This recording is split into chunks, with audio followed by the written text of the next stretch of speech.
Woman loses 69 million to scammers posing as mainland officials.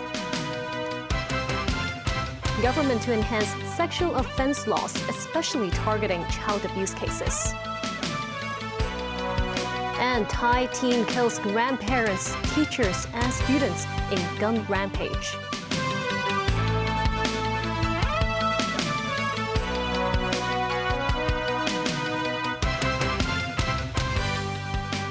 Good evening, and thank you for joining us. A 43-year-old woman transferred $68.94 million to scammers after they claimed to be mainland police authorities. Sources say the woman's husband works in a finance company on the mainland. In June, the woman received a call from someone who claimed to be an official from a mainland police bureau. The person said the woman had been suspected of money laundering. To prove her innocence, the victim followed the scammer's instruction and transferred a total of $68.94 million to 10 local bank accounts. The woman realized she was scammed and filed a report to police after mentioning the incident to her family. The Western District Crime Squad is investigating the case, but no arrests have been made so far. The government aims to table legislative amendments to improve the city's sexual offense laws by the end of this year, especially on targeting child abuse cases. As the month-long consultation has ended, Secretary for Security Chris Tang says over 90% of submissions supported the proposed amendments. As the one-month consultation period on the legislative amendments wrapped up on Wednesday, Secretary for Security Chris Tang says the government received more than 6,000 submissions. More than 90% of them are in favor of the proposed overhaul of laws to expand the scope of sexual offenses and step up the punishments. The feedback noted the need to include non-consensual sexual offenses involving children and persons with mental disabilities and step up protection for victims. The security chief also said authorities would actively study calls to introduce a dedicated offense targeting persistent child sexual abuse, noting that the Hong Kong Bar Association had broadly endorsed the proposal. He says the government will actively consider the relevant suggestion and maintain close communication with stakeholders, including members of the legal sector. Tang says the proposed changes also include specifying 11 circumstances under which a victim will be deemed not to have consented to a sexual act, such as when the victim is mistaken about the nature or purpose of the act. They include addressing cases in which victims were duped into engaging in sexual intercourse by self-proclaimed exorcists or spiritual gurus, or when the victims were under the influence of alcohol or drugs, or did not give consent verbally or through gestures. The government targets to complete the legislative process within the current administration's term. The independent committee investigating the Tai Po fire has released reports and expert testimonies on its website. The released material offers information on aspects including the cause of the fire, the factors that led to the spread of the fire, and the reason of serious fatalities. Photos of the fire scene have also been uploaded. Hong Kong sweltered today under the very hot weather warning. Forecasters warn that temperatures could top 37 degrees over the weekend. A construction worker union says nearly 40% of workers received no extra rest during extreme heat. Andy Liaoden reports. Despite the arrival of Li Qiu on the traditional Chinese solar calendar, which marks the start of autumn, the city continues to see scorching weather. By midday, temperature had exceeded 34 degrees in Wontaixin and Kowloon City. It even topped 35 degrees in Chengkeng-o, Shengshui, and Yunlong, while Happy Valley logged temperatures above 35 degrees. This as Typhoon Dolphin is moving across the Ryukyu Islands and is forecast to enter the East China Sea. With Tropical Cyclone Dolphin moving towards the vicinity of Zhejiang and northern Fujian, its outer subsiding air will bring about extreme hot weather during the weekends and on next Monday. Temperatures in some areas will reach 37 degrees or above. The observatory is also monitoring a low-pressure area near Hainan Island, which is expected to move into the north-central South China Sea over these 2 days, bringing unsettled weather. By the middle of next week, a southwesterly airstream is expected to bring several showers to Hong Kong. A labor union survey has found that nearly 40% of workers were not given additional rest breaks under the extremely hot weather. The Service Industry General Union under the Federation of Hong Kong surveyed more than 500 workers between mid-April and early August. Around 37% of respondents said their employers failed to provide additional rest breaks in accordance with the Labor Department's guidance on prevention of heat stroke at work during periods of extreme heat. The union criticized the existing guidelines as lacking legal force and urged the government to lead by requiring contractors to provide heat protection equipment for workers and recognize heat stroke as a compensable occupational disease. And this is Zeldin, TVB News. The National Meteorological Center forecasts tropical cyclone Dolphin to make landfall between Zhejiang and Fujian on Sunday or Monday. Local authorities in Zhejiang have activated a Level 3 typhoon emergency response. Police enhanced their patrolling on the sea, urging tourists and coastal residents to leave the area. The massive storm may go west or take a northerly turn after it lands, and even inland provinces are taking precautions against possible huge rainstorms, which could cause serious flooding. A high school shooting in Thailand's Nonthaburi province today has led to the death of several people, mainly teachers. The shooter, who was a student, is also dead. At least 15 people are known to be hospitalized. Hiba Khan reports. The 14-year-old shooter had killed his grandparents before moving on to the school. He fired 26 rounds, and another 34 rounds of ammunition was found at the grandparents' home where they were killed. The shooting went on for about an hour before he shot himself. He died on the way to hospital. The teenager lived with his grandparents and was an avid gamer, according to Thailand's Deputy Interior Minister, Polapi Suwanchawi. Meanwhile, a teacher at the school said the boy was not known to be aggressive, describing him as a good kid with good study records. Crowds have gathered outside the school alongside students mourning the lives lost. The Royal Thai Police released a statement saying they are conducting an investigation into the shooting to clarify the cause and proceed with the judicial process. They expressed condolences to the victims' families. It is understood that as of now, 15 people have been hospitalized for injuries and 2 are in critical condition. This marks the second school shooting in Thailand this year, the last one also being a high school shooting where a 17-year-old stole a gun from the police in southern Thailand and opened fire. While gun ownership is restricted in Thailand, people can still legally and illegally acquire guns without much trouble. In fact, Thailand has the highest rates of gun ownership in all of Southeast Asia. Today's incident further adds to the public's anxieties regarding the country's gun laws. Hiba Khan, TVB News.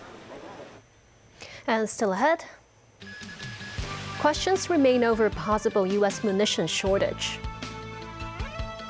New Mexico court orders Meta to pay $567 million over harm to children's mental health. And major Chinese car battery producer now powers boats.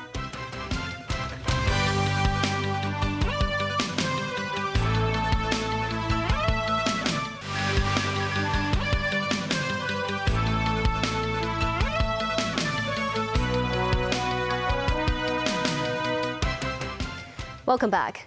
U.S. Vice President J.D. Vance said that progress in ending the war between the United States and Iran is slow due to Iran's fractured political system. This as Iranian President Masoud Pezeshkian claimed that getting in touch with the country's supreme leader was difficult as speculation of his whereabouts continue. Meanwhile, President Donald Trump was asked about the munitions situation in the U.S. Tracy Furness has more.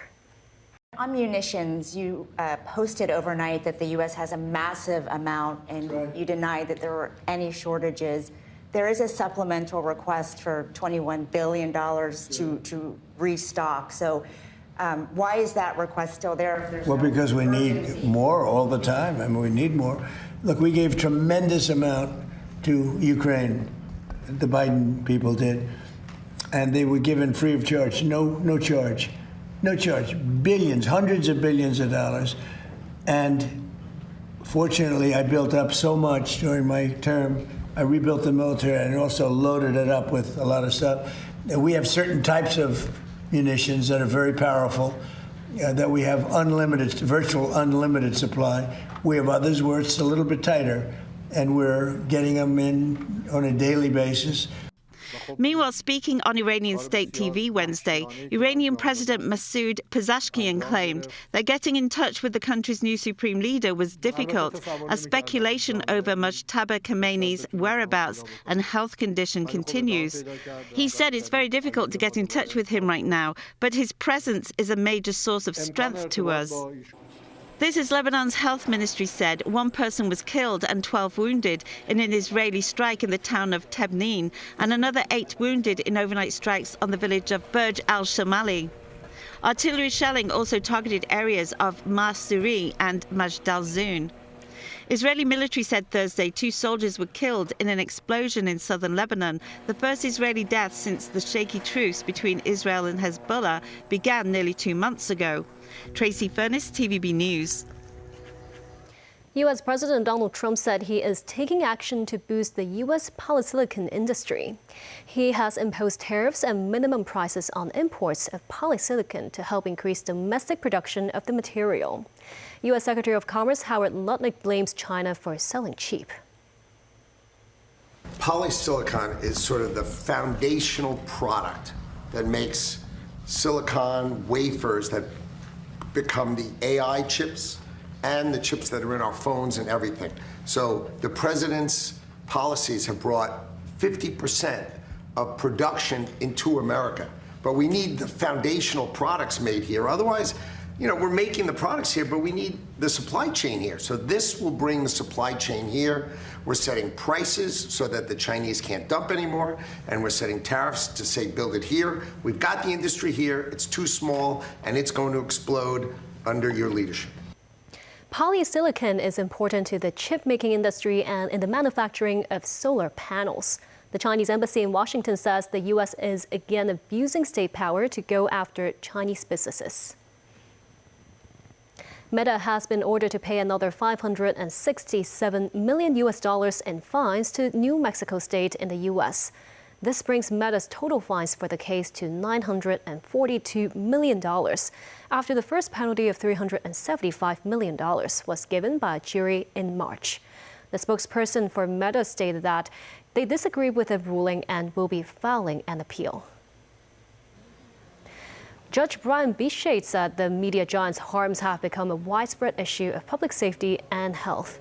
This is the first time a state has successfully sued Meta over child safety issues. This comes amidst the thousands of lawsuits filed against Meta for similar issues. Next week, another major trial against Meta begins in California for violating child privacy laws.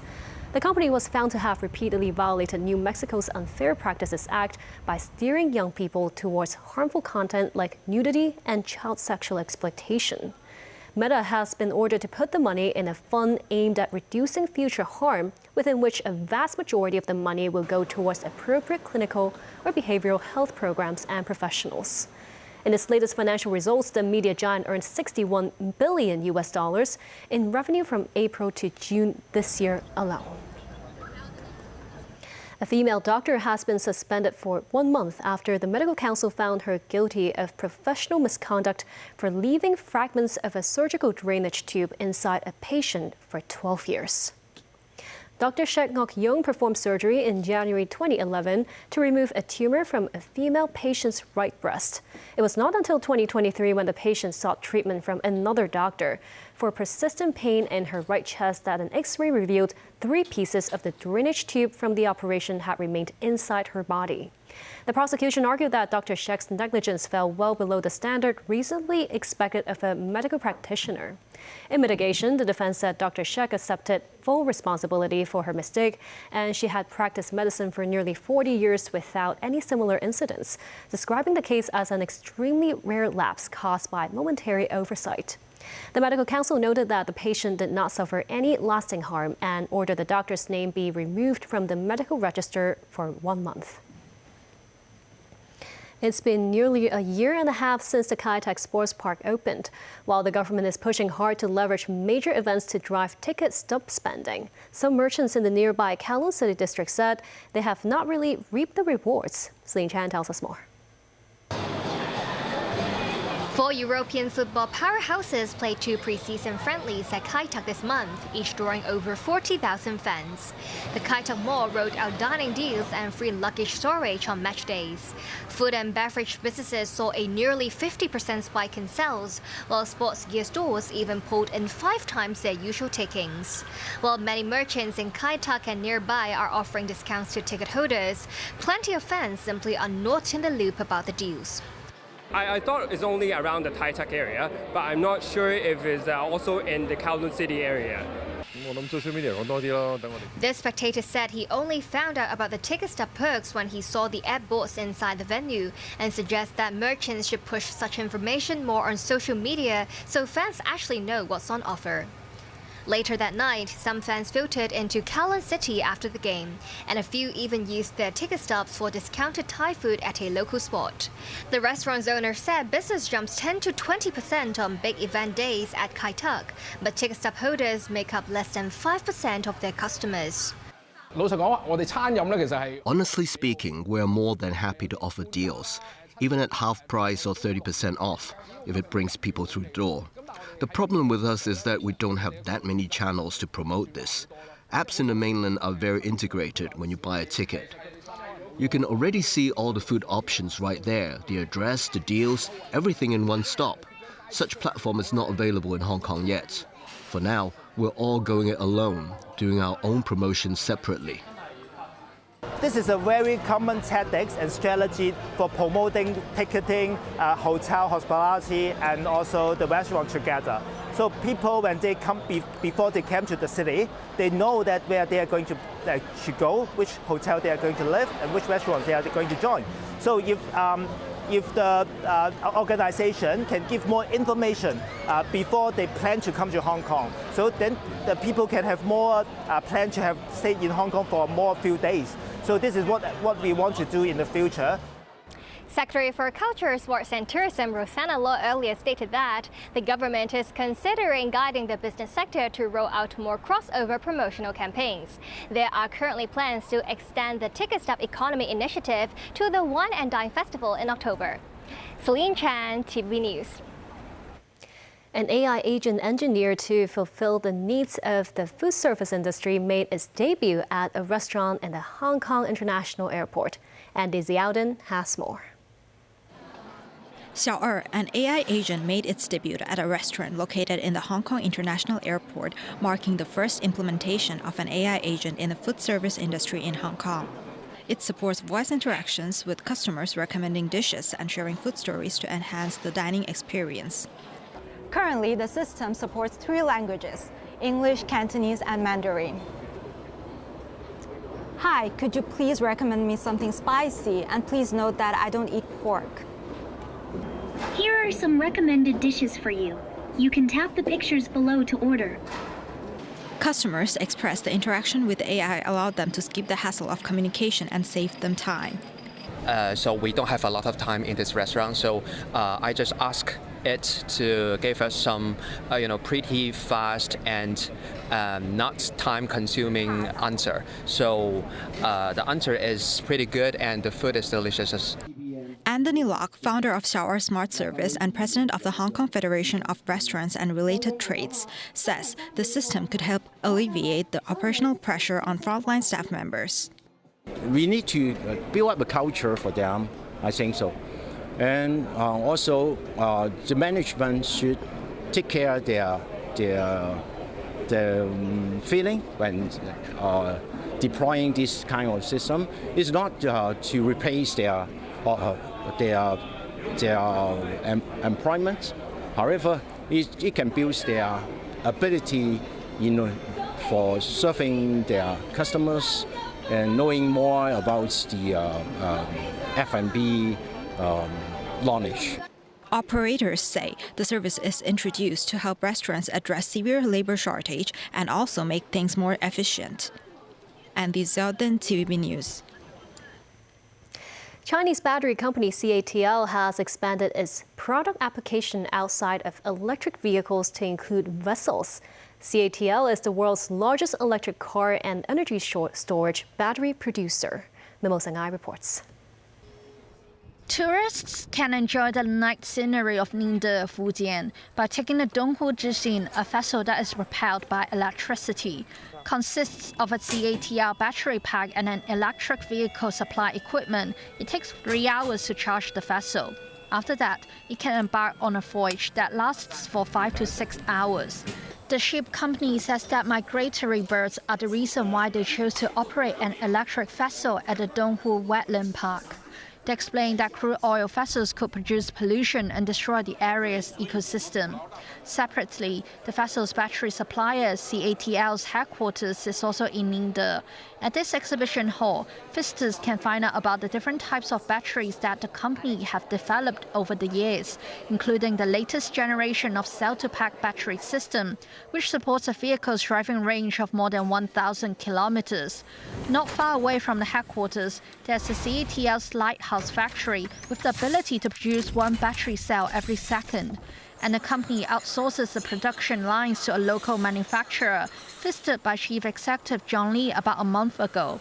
Its operator says about 40% of their order came from CATL, and that the factory does not produce every component, but rely on overseas imports for some parts.